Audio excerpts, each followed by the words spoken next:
If you own an Audi, stop. What you're about to hear could put hundreds of dollars back in your pocket, maybe more. This isn't some sketchy internet hack. This isn't anything that's going to void your warranty. This is something Audi engineers built directly into your car on purpose. A hidden reset system most owners never even know exists. Your dealership isn't going to bring this up. Your independent mechanic sure isn't going to mention it before he hands you a bill for a diagnostic. But today, you're going to learn exactly what these resets are, how they work, and how to do them yourself right in your own driveway without spending a dime. Audi has built these functions into their cars for years, across the A3, A4, A6, Q5, Q7, you name it. Doesn't matter if you're driving something you just picked up or an old reliable Audi that's been with you for over a decade. These tricks apply either way. And here's the best part. You don't need a laptop, you don't need a scan tool, and you definitely don't need to sit in a waiting room drinking bad coffee for 2 hours. So, let's get into it. Here are 10 of the most useful reset secrets every Audi owner needs to know. Number 1. The MMI Soft Reboot. Your MMI is the brain behind your navigation, your media, your phone pairing, all of it. Sometimes that screen just freezes up or goes unresponsive, especially after connecting your phone through CarPlay or Android Auto. Good news, it's not broken. It just needs a fresh restart, same as your home computer. If you've got one of the newer touchscreen systems, the MIB3, you just hold down that volume knob for about 10 to 15 seconds. The screen goes dark, then comes back with the Audi logo, and you're back in business. Older models with the rotary dial and toggle switches use a different combo, usually the nav and radio buttons pressed up together while holding the center knob. Real old-school 2G systems use the setup button along with the knob and a soft key. None of this erases your saved stations, your paired phone, or your navigation history. It just clears out the glitch. This whole thing runs through what Audi calls the information electronics module, and it's really just handling volatile memory. Nothing gets written over permanently, so there's no risk in trying this.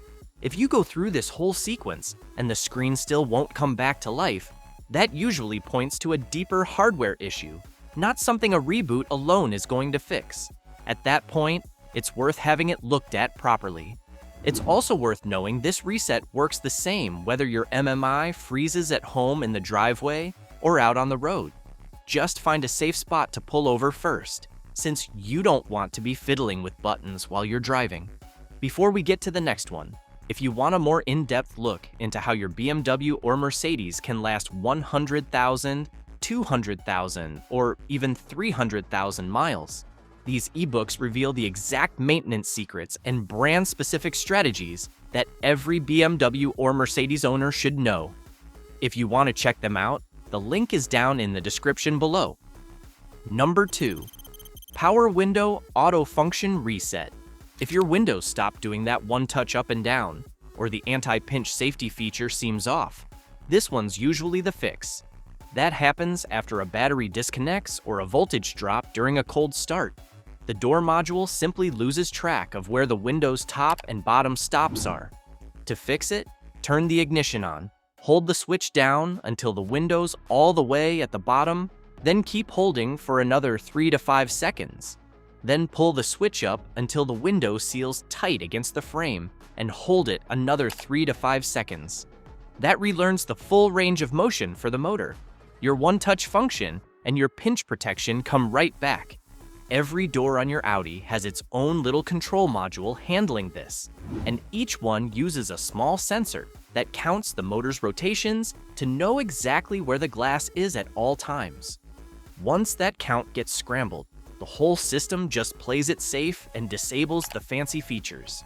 Consumer Reports has noted these kinds of electronic module resets are common across German makes, and it's one of the easier ones you can do yourself in the driveway. Just make sure you run this on every window that's acting up, since each door learns its position separately. This is also a good one to remember anytime you replace a window motor or regulator down the road. New parts don't come with any memory of where the glass should stop, So running this sequence right after the repair is basically mandatory to get things working like normal again. Number 3. Sunroof and sunshade calibration. Same idea as the windows, just for your sunroof. If the glass stops short or the shade won't close all the way, the module's lost its reference points. Park on level ground, turn the ignition on, and pull down and back on the sunroof switch continuously. Hold it there for 10 to 15 seconds. The sunroof's gonna do its own thing here. It'll tilt up, open all the way, slide back closed, and seal itself shut. Don't let go of that switch during any of it, even if it looks finished early. Once the whole cycle completes on its own, you're done. That relearns the full travel range for both the glass and the shade. This one takes patience more than skill. Just don't rush it or let go too soon, or you'll have to start over. The module handling all this runs the glass and the fabric shade off the same motor logic as your windows, just on a bigger scale. It's counting pulses the whole way through the cycle to map out exactly how far that glass and shade can travel safely. If you let go early or the cycle gets interrupted partway through, don't worry, nothing gets damaged. You just need to start the whole sequence over from the beginning, so the module gets a clean, uninterrupted read on the full range. One thing worth mentioning, if you run through this whole cycle a couple times and the sunroof still won't initialize properly, that's usually your sign it's a mechanical problem with the track or motor itself, not something more resetting is going to solve. Number 4. Steering angle sensor calibration. If you had an alignment done, hit a pothole pretty hard, or disconnected your battery, and now your dash has ABS or stability control lights on, this is usually why. The sensor that tracks your steering wheel position has lost its center point. It's an easy fix, and it costs nothing. Park on level ground with the engine running. Turn the wheel smooth and steady all the way to the left. Hold it for 2 to 3 seconds. Then turn it all the way right. Hold another 2 to 3 seconds. Bring the wheel back to center, then drive straight ahead at a low speed, around 10 to 15 miles an hour, for about the length of a football field. Once the system confirms your wheel speed matches a straight ahead reading, those warning lights should shut off on their own. This sensor talks directly to your ABS and stability control systems, so when it loses its 0 point, those other systems don't know which way is actually straight anymore. That's why you'll often see more than one warning light pop up at the same time, even though it's really just one sensor causing the confusion. If you run through this whole process and those lights refuse to go out, that's usually a sign of something more mechanical going on, like damage to the steering column clock spring or an alignment that's further off than expected. At that point, a proper inspection is worth the money. It's also smart to run this recalibration anytime your steering wheel just feels a little off-center on a straight, flat road, even without a warning light showing up. Catching that early keeps your stability control working with accurate information before it ever becomes a bigger issue. Number 5. Throttle body adaptation. Rough idle hunting RPMs, sluggish acceleration. These are common complaints, and a lot of guys assume it's a bigger issue than it really is. Sometimes it's just carbon buildup changing the airflow. Other times, the throttle's voltage map got wiped after a battery disconnect. To reset it, turn the ignition to the on position with the engine off, and don't touch the gas pedal at all. Leave it alone for a full 60 to 90 seconds. During that time, you'll actually hear some clicking under the hood. That's the throttle plate sweeping through its full range, while the engine computer records new voltage limits. Once that's done, turn the ignition off for about 10 seconds to lock in the new settings. Start the car back up, and you should notice smoother, more responsive throttle right away. Your engine computer relies on this throttle plate reading to know exactly how much air is coming in at any given moment. If that map is off even a little, it can throw the whole idle and acceleration feel out of whack, even though nothing is actually broken. Keep in mind, carbon buildup inside the throttle bore is a different problem than a lost voltage map. If this reset doesn't smooth things out, it might be time to have that throttle body physically cleaned, rather than relying on the reset alone. This is one of those resets worth doing anytime you disconnect your battery for any reason, even just to install a new stereo or replace a fuse. It's a simple habit that keeps your idle smooth and saves you wondering why the car feels a little off after unrelated work. Number 6. Transmission shift adaptation reset. If your automatic's been shifting sluggish or hanging onto gears too long, especially after a lot of stop-and-go city driving, the transmission's learned some lazy habits. Your Tiptronic or S-tronic transmission tracks how you drive and adjusts shift points to match. Over time, that can drift towards soft and slow. To reset it back to factory defaults, turn the ignition on with the engine off. Press the gas pedal all the way down, past that firm stop at the bottom, and hold it there for 25 to 30 seconds. While you're still holding the pedal down, turn the ignition off. Then let go of the pedal and leave the car alone for a couple minutes so the electronics can fully power down. That clears the learned driving pattern without touching your clutch, wear data, or any stored diagnostic history. This whole system exists because Audi's transmission computer is designed to adapt to your personal driving style over time. If you spent a few weeks driving gentle and easy, the transmission starts assuming that's how you always want to drive, and it holds on to that habit. The nice part about this reset is it's surgical. It only wipes the driver behavior tables, so none of your actual mechanical wear data or fault history gets touched, which means you're not losing anything important, just resetting bad habits the transmission picked up. If you just bought the car used, this is a smart one to run right away. You have no idea how the previous owner drove it, and starting with a clean adaptation table means the transmission learns your habits from scratch instead of somebody else's. Number 7. Climatronic flap calibration, uneven air coming out of your vents, or a clicking sound behind the dash. That's usually the little motors that control your air flaps losing their position reference. With the engine running and the climate system on, press and hold the AC button and the recirculation button together for about 3 seconds. You'll see the lights on those buttons start flashing together. That means the system's running its calibration, cycling every flap through its full range of motion. Once the flashing stops and those lights go solid again, the calibration's finished. Your airflow and temperature balance should be back to normal. This one's quick, usually done in under a minute, and it saves you a trip to the shop over something as simple as a flap that lost its place. Behind your dashboard, there's a handful of small stepper motors controlling temperature mixing, defrost, floor vents, and fresh air versus recirculated air. Each one has its own little position sensor, and any one of them can drift out of calibration after a low voltage event.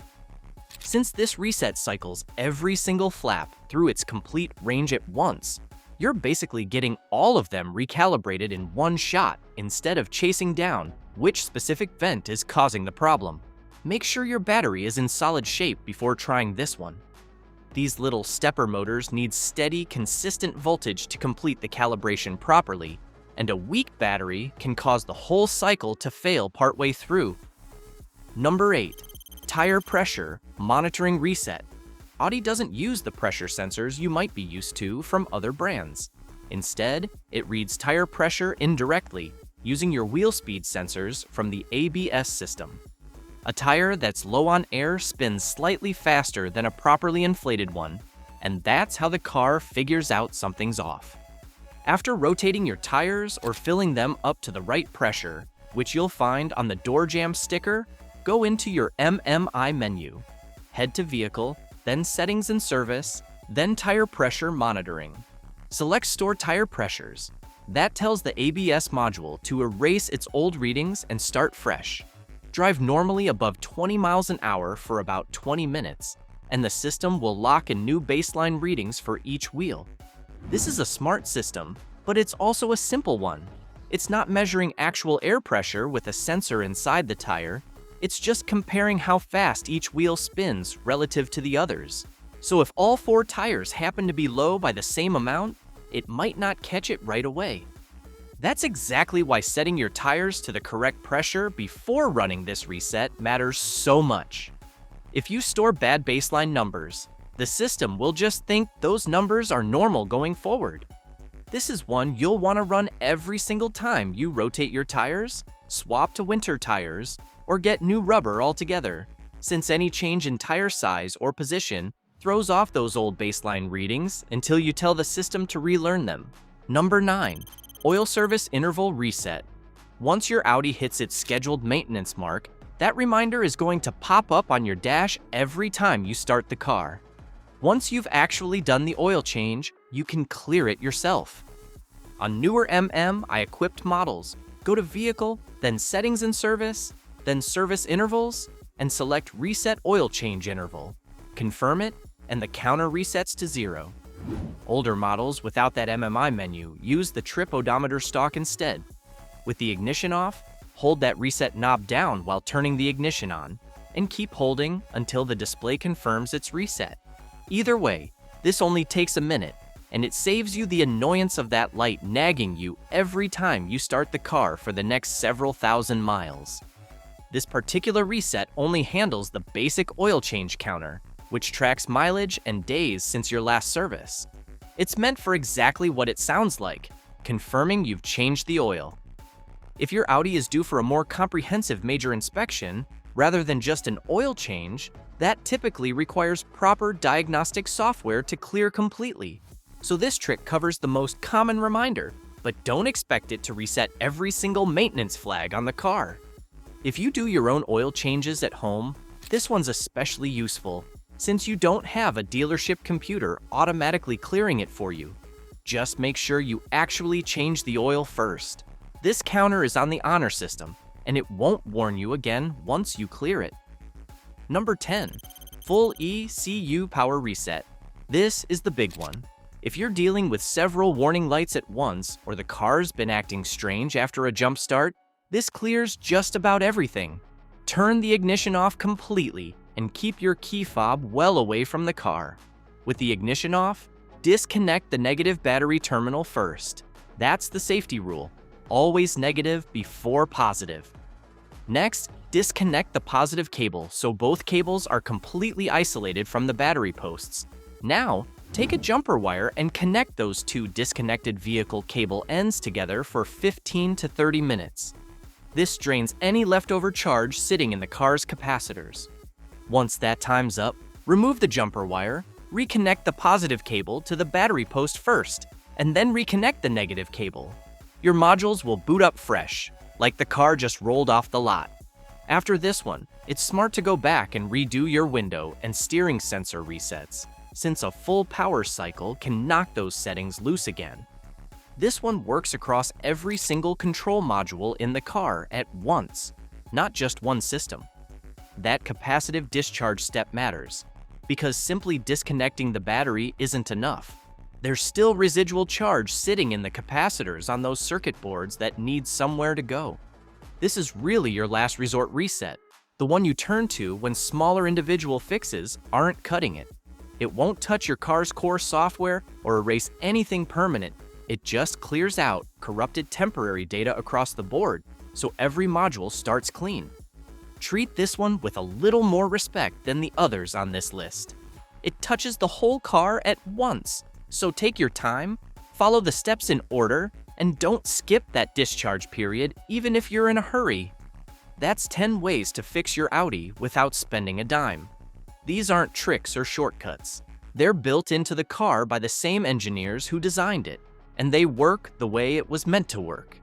Manual resets won't fix worn-out parts or real mechanical failures, but for the everyday glitches, the ones causing most of these warning lights, they'll save you time and money.